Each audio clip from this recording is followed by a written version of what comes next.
Be prepared. That's more than just a good motto. Find out how you can be prepared in this episode of 5 Minutes Closer. I'm Vaughn Weatherford, and this is 5 Minutes Closer. For the next 5 minutes, let's explore some biblical truths and apply them to your life.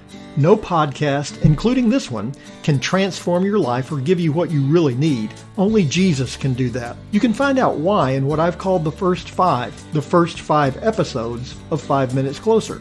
Each following episode explores scriptural truths that, if you follow them, will bring you 5 minutes closer to the person God created you to be. Let's see if we can get you 5 minutes closer.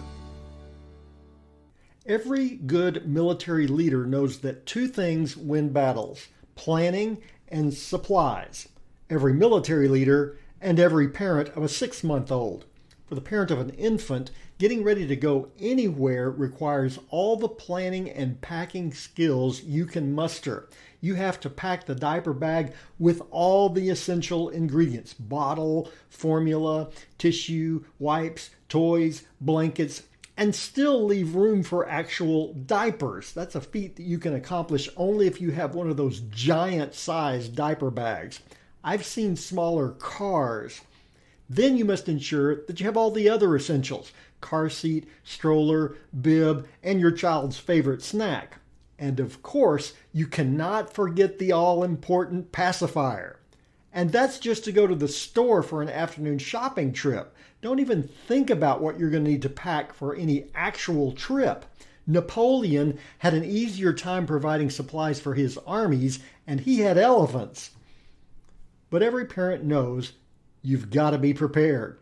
You better be ready when your child wants to be fed or when they want that pacifier. That's essentially Peter's message for everyone in this passage from 2 Peter chapter 3 in verse 10. To be prepared for the Lord's return. Here's what the Bible says. But the day of the Lord will come like a thief, and then the heavens will pass away with a roar, and the heavenly bodies will be burned up and dissolved, and the earth and the works that are done on it will be exposed. In this verse, Peter identifies two essential truths. First, this world won't last. And second, the day of the Lord will come. Peter is writing to believers who faced tremendous persecution. They must have been asking, why doesn't God stop all of this? In the verses just previous to this, Peter noted that God's timing is not our timing. Here in verse 10, Peter states the futility of placing our hope in anything other than in the promise of Christ. Everything in this world will one day be gone, real gone. Put your chips in this world and you'll lose everything.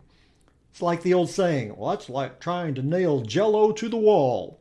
First of all, has anyone actually tried to do that? If you did, you'd waste a nail, you'd make a massive mess on your wall, and you would create a very sticky hammer. What you wouldn't do is save the Jell-O for later. Putting your hope in the things of this world is exactly the same.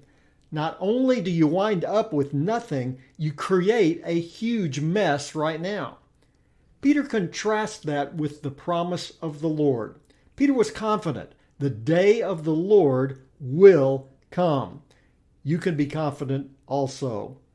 When my family visited Washington, D.C., we followed some advice that we'd been given to use the subway system. It turned out to be good advice. The trains were clean, they were on time, they got us everywhere we wanted to go. On the subway platform, helpful electronic signs would tell the passengers, Blue Line arrives in 4 minutes. And sure enough, in 4 minutes, the train was there. We don't have electronic signs as believers, but we have something even better. We have the promise of Christ. Peter is quoting what he heard directly from Jesus. When we make the mistake of focusing on the things of this world that will one day pass away, we're forgetting what lies ahead for the believer. Make no mistake, the train is coming. As you face life's challenges, you can know that Jesus will one day return. And now, you're 5 minutes closer. My prayer is that these 5 minutes have challenged you, inspired you, and caused you to consider applying God's message for your life from His Word. To find out more, visit our website at 5minutescloser.com. Join me next time to see if we can get you 5 minutes closer.